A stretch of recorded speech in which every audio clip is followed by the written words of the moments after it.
Hi, and welcome to MentorCore. If you're new here, we're a community focused on helping people in the security, risk, and compliance fields grow their careers and leadership skills through mentoring. You can find more information about MentorCore at mentorcore.biz. I'm Dan Ayala, along with Lisa Beth Lentini Walker. Now, on to this week's discussion. Hi, everybody, and welcome. We're back with another MentorCore. And this week we have Marcy Twete, who is the founder and CEO of Marcy Twete Consulting and the host of the Table Stakes podcast. Marcy, welcome.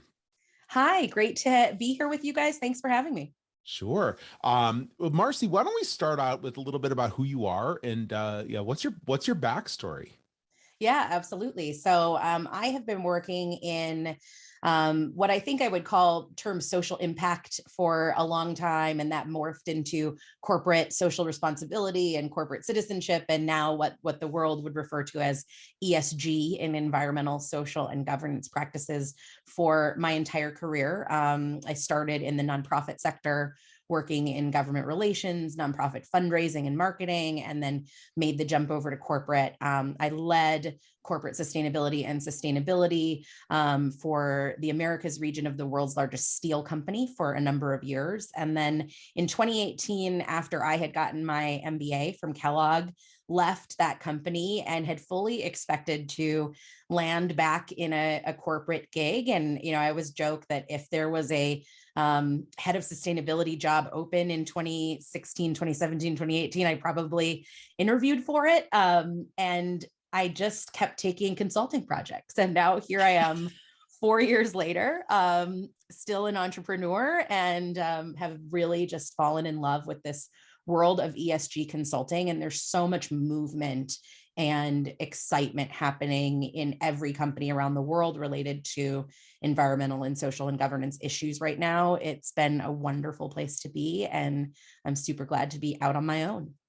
So you come at this with the back when this is all getting started perspective, which is really great. So what's changed about the world of ESG from the beginning to now? Yeah, I think, I always talk about the sort of movement of ESG has come, you have to sort of go back as far as post-World War II, when for the first time, companies like Standard Oil and US Steel were expected to play in the social arena to help rebuild from the war and to invest in their communities in a different way, bringing people back to work. And that sort of started these corporate foundations, which eventually became family foundations like the Rockefeller Foundation and the Carnegie Foundation, and all of these things that go forward. And then over the 70s and 80s, that kind of morphed into this idea of corporate social responsibility as we knew it in the sort of 90s and early 2000s. And then that morph happened again in sophistication to get us to sustainability and ESG. And it essentially said, what is the real responsibility of a corporation? Why do you exist? And the real responsibility of every corporation is not just to sell widgets or to, produce whatever service it does. It's really to move something forward for our society. And I think there's been this push kind of out of the Milton Friedman, you have to generate shareholder value, to this idea of holistic stakeholder value across your areas of impact. And that impact can be positive or it can be negative. And so for companies like Exxon and BP and the steel company that I worked for, ArcelorMittal, it's sometimes about negative and mitigating your negative environmental and social footprint. And for other companies, it's about thinking about where you can have a real positive footprint. So it's moved along the lines from this kind of nice to have philanthropic endeavor to being really business and strategy connected. I love this. Between the three of us, we've got kind of like the historical knowledge about security and privacy and compliance and ESG. And it's an interesting story. And all of these different kind of orbits are moving forward at the same time. What do you think ESG has in common with security and privacy and compliance? Well, it's interesting. We talked about this when you were on my podcast, Lisa, of, it's the areas of the company that nobody ever gets rewarded for what doesn't happen. They're the pieces of the company that protect the company, protect the company's reputation, think about what could happen, plan for risk, plan for issues. I always use Target as an example because I think they did a fantastic job through the pandemic. My joke about Target and the pandemic is they didn't suddenly overnight order the stanchions that went between the customer and the worker at every Target checkout. They had them because they had planned for it and they knew that it was possible. They really had pandemic plans in place. And I think those kinds of things, we don't see those actions happening until there's something like a pandemic to showcase them to us. So it's all of these people working behind the scenes in a conference room to conference room, conversation to conversation, issue to issue kind of way to protect a company, to protect their shareholders and stakeholders, and to do, for lack of a better term is kind of Pollyanna, to do the right thing for, people, planet, and the purpose and profits of the company. And if we all collectively do our jobs right, nothing happens. Yeah. No one notices because things went smoothly. And it's this is right. Perfection landed with a thud. Y2K.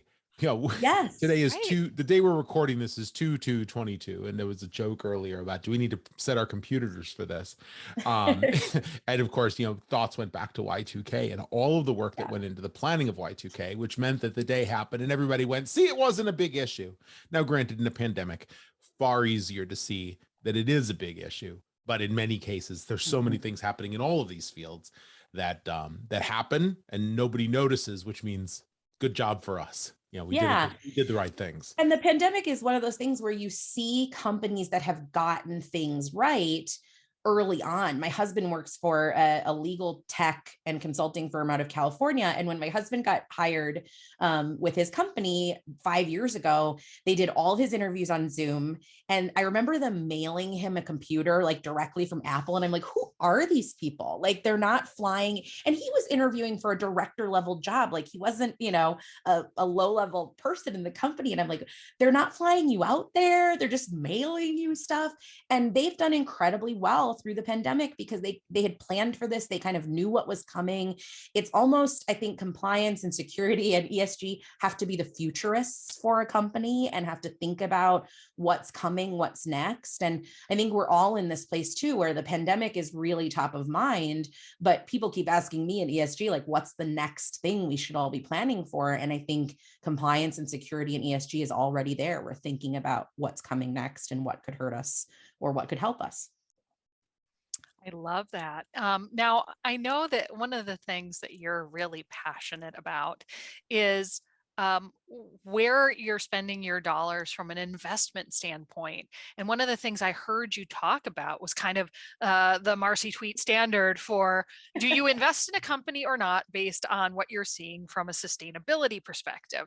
So can you talk a little bit about that and the things that you're thinking about right now? Yeah. So as ESG has evolved, socially responsible investing, so what we would call SRI or issue specific investing or ESG investing, has also evolved. And it's an interesting kind of thing because there's two ways to look at ESG or socially responsible investing. There's a negative screen and a positive screen, right? So you can say, I don't want to invest in guns, germs, and steel, right? I don't want to have any oil in my portfolio. I don't want to have any guns or any of those kinds of things in my portfolio. And that's one way to do it. The other way to do things is in a positive screen. So you ask a question like, does this company have parity for women and people of color on its board of directors? So I only want to invest in companies that have women on their board, or I only want to invest in companies that are, publishing an ESG report, or I only want to invest in companies that are tracking their emissions or setting science-based targets. And it's an interesting way to look at it, but a lot of people right now will tell you in the investing space, there's a lot of greenwashing. going on in the investing space. So what used to be sort of ESG flavored ETFs or bonds, a lot of people are throwing the word ESG on the top of an ETF and like calling it done. And it's not great. And so you have to go through and really vet out like what's important to you in each of these areas. So I was telling Lisa on my podcast, I have taken not a lot, but a little bit of my own money. And I'm going to start talking about this in my podcast and writing about it. And I've invested in a suite of 19 companies currently that I have evaluated across my own kind of spectrum of how do I think about a company. And I'll give you a few examples that are things that like a normal, like Morningstar would kill me if they knew I was doing, like they would never evaluate a company this way. But like one of my things is, do you have a rock star ESG CEO? Because that's a huge deal. If from the top, so Satya Nadella from Microsoft is the best there is, or Bill McDermott from SAP, best there are in ESG. They talk about ESG as if it's their whole job and it's just in who they are. And that tone at the top spreads down really fast. One of my other things is, do you have a chief sustainability officer who truly reports to the CEO or the board of directors?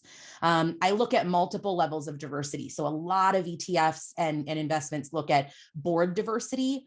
I then look at management committee diversity and whether or not you're also reporting on business line leader diversity. So for instance, if you've got a management committee that's half women and half men, are all of the women in traditionally female roles, like head of HR, or do you have actual business line leaders who are women? And I think that says a lot about the company. So there's a lot of things that I've put in this. I've got like about 20 sort of pieces of criteria that I'm evaluating, and I sort of watch my portfolio. And my idea is over the course of a year or 5 or 10 to see whether or not my criteria, the Marcy Twete criteria, beats regular ETF criteria or beats the S&P. So it'll be interesting to see. Oh, what a fantastic experiment.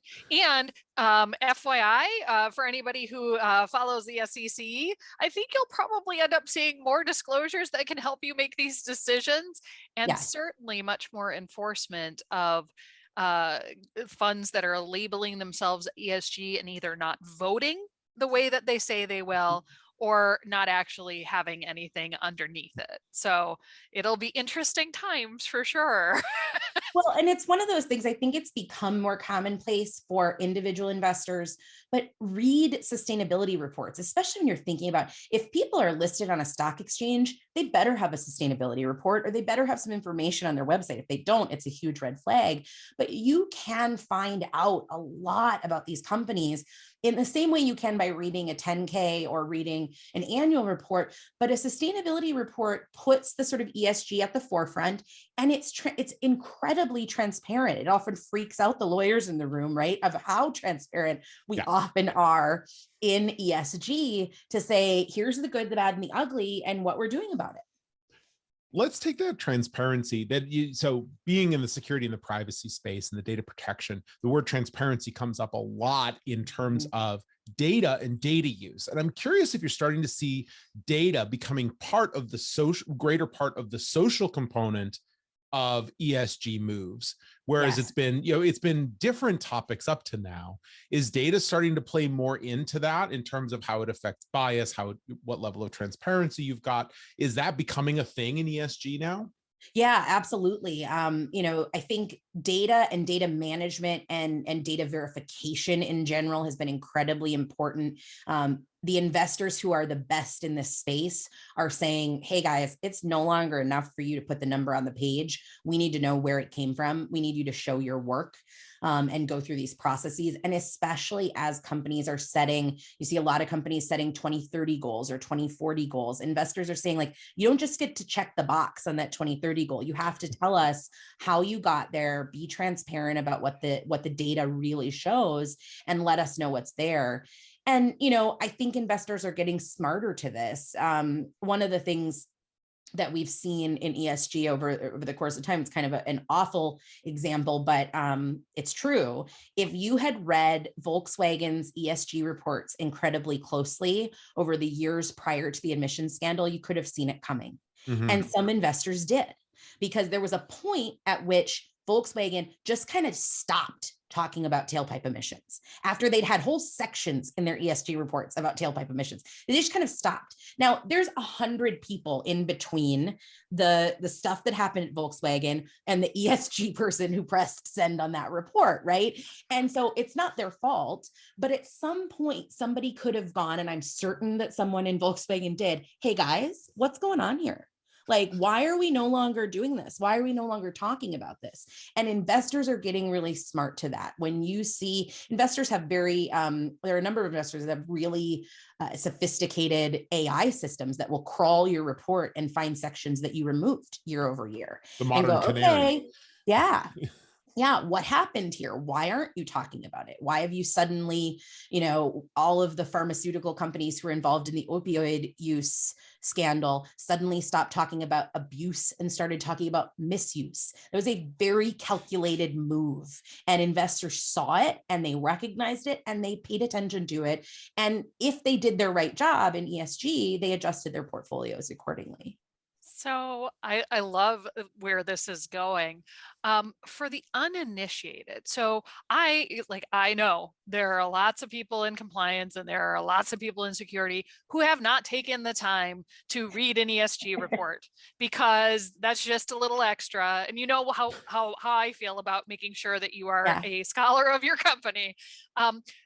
What part should you read? Because some of it for a newbie who's just reading this for the first time can be a little bit confusing. How would you start down the path of learning more about this when it comes to your organization? Yeah. So, I mean, first of all, find your ESG, reporting center on your website, Google your company and ESG. You'll find either the report or the data or, information about it. The first thing I would always read, most of those reports have a CEO letter. Read that, because even if you've got 5 minutes, read the CEO letter, because it generally has a recap of what's in the report, good or bad, what things to watch for. And then drop down to the end of the report. That's where the data tables are. And it'll kind of show you some of the highlights of what's happening inside your company as it relates to the things that you most care about. So again, think about what's important to you. Maybe if you work for a company that, is a food production company, maybe what's most important to you is how that company treats its animals. Then get to that section and, control find and search all the things about animals. Maybe what's most important to you is how many women are there in that company. If you're looking at a company and considering working for them, what are the things that you want to match to your values? Do they have a paid leave program? Do they have maternity leave? Do they have employee engagement? Do they have an employee resource group system for diversity? Those things will all be in their sustainability report. Usually a company, it's either structured in E, S, and G, or they might have a set of pillars that is something like people, planets, philanthropy, or, community, or whatever that might be. So find the places that are most interesting to you and really, get nerdy about what your company does in those areas. Yeah, you definitely are you are a representative of that. So you should know what it is that's saying about you. Yeah. The move of companies to spend more time on this is clear in the public space, in public companies. Are private companies following the same level of the same level of transparency? Are they a fast follower? Is it not happening? No, it's happening, and it's happening very fast. And I actually think some private companies are doing ESG better than the publics because they don't have the same compliance responsibilities as the publics do in terms of putting a lot of information out about their companies, which is interesting. When I first started my business in 2018, I would say my business was about 70-30, like big Fortune 50 and small enterprise. And that has flipped entirely since the beginning of the pandemic. If you weren't thinking about ESG in 2019, you are thinking about it today. Mm-hmm. And I don't mean to say that to discredit the big Fortune 100s or Fortune 500s, because actually they are pushing the biggest thing that the Fortune 500s have done in the last 2 or 3 years to engage the private sector and to engage private companies and smaller growth stage companies is require things of their suppliers. And so that's where, I work with a couple of really amazing private companies that have that run data centers and hyperscale data co-location centers. Their clients are people like Microsoft and Apple and Google, and those are bar none best in the world at sustainability, and they are requiring their suppliers to go with them on it. And so if you are a privately owned company, but you supply the big dogs, your feet are being held to the fire as much as anybody else's are to meet renewable energy goals, to meet diversity goals, to meet all of these different sort of places. And there's been a great collaboration of big companies and small companies coming together to meet those goals. So I love working in the growth stage company phase. I think their teams and their C-suites are fast moving and scrappy. And it's not as, when you think of a big, huge company, biggest companies in the world, Walmart, Target, all of those things, they're big ships that take a really long time to turn. And sometimes when I get in these smaller companies that are, doing great things, making money well, they can turn on a dime and they can make decisions fast. And it's fun to see. Giving the same disclaimer I give during my podcast, that which I'm about to say may or may not be my own actual feeling. This falls right in line with where we're seeing, smaller companies that need to adhere to this high. And for those not watching on the video, that's a high watermark. It means they have to grow up very quickly. It has the potential for forcing investment into certain areas much more quickly than they're necessarily ready for. It has the potential to hamper the companies. Is it worth it for those companies to do that investment, or slow grow when they're and hit those watermarks when they're ready? In order to be able to service these bigger customers. Yeah, it's risk and reward, right? And it's one of those things. It's interesting. I've had lots of conversations. I work with a couple of people in the paper and packaging industry. And for a number of years, being a sustainable player in paper and packaging was a real differentiator. You could get some real movement in your business if you were different than everybody else because you were super sustainable. But almost overnight in the last couple of years, that has no longer become a differentiator. It is table stakes. That's how I named my podcast, Table Stakes. So right. The thing is, if you decide you're going to slow grow and you're not going to invest in ESG, you have to think about the risk of at some point when the switch flips and every customer needs you to be that and you've dropped the ball. So that's the thing that I think you have to weigh out the benefits and causes of. Well, as we saw it with GDPR, one of the risks was that that innovation wasn't going to happen, and the barrier to entry was going to get so large that companies didn't go, that you wouldn't see them actually start. Are you seeing that?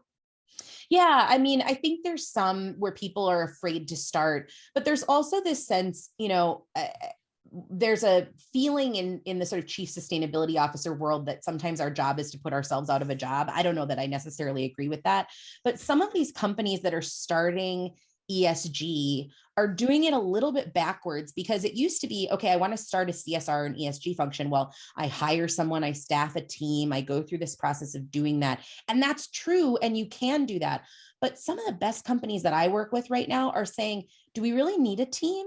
Or do we build this into every leadership team member's job a little bit, because the best ESG is baked into the DNA of the company. So if you have an opportunity as a small company to say, and, one of the companies I work with, Cologix, who's a data center management company, they're going through this right now. Their head of technology has a piece of this. Their head of customers has a piece of this. Their head of HR has a piece of this. And, it's really working for them to build it into everybody's responsibility. This is great. And I'm going to just ask now, Marcy, I hope you'll come back. We're getting to the end of our time, and boy, I have 1,000 more questions on this because I see there's so many, coming out of the security and the privacy world, there's so many parallels here. And a lot I want to see if they're following similar paths. But so I hope you will come back. Yes, and of course. we'd love to have you. Consider this an open invite. And to those listening, we'll let you know when Marcy is able to come back. But now I think we're coming up on the end. And Lisa Beth, you want to close it out? Yeah, we always close with our signature question, which is, what's the best advice you have ever received from a mentor? It's a great question, and I love it. For me, it's really about the work that I do and impact. And, one of my people that I love is Dory McWhorter, who is the CEO of the YMCA Chicago, former CEO of the YWCA in Chicago. And Dory talks about the reason companies exist is to move society forward, and the same for people. The reason you exist is to move your impact forward. And if at any point you get to a point where you're feeling burned out, down, out in your career, look to the impact as your North Star. And where can you have more impact? Where can you find those places? And whenever I find myself busy, I go back and volunteer for a day or do something that really brings my impact back to the forefront. So that's the best advice. I always keep it top of mind. And phenomenal advice it is. Marcy Twete, thank you so much for being here. Marcy, where can people find you? People can find me on marcytwete.com or LinkedIn, Instagram, Twitter, Marcy Twete. So look forward to it. Thanks for having me. Sure. Marcy Twete, founder and CEO of Marcy Twete Consulting and the Table Stakes podcast. Thank you, Marcy. We'll have you back soon, I promise. And to everybody listening, thank you for being here. We really appreciate you spending your time. Please feel free to provide us feedback. We love to get feedback. info@mentorcore.biz. And feel free to join. We have a Slack as well, a Slack group of community members. If you'd like to look for that, please come to our website, mentorcore.biz, and look for the invite link. Thanks again, and we will see you on the next Mentor Core.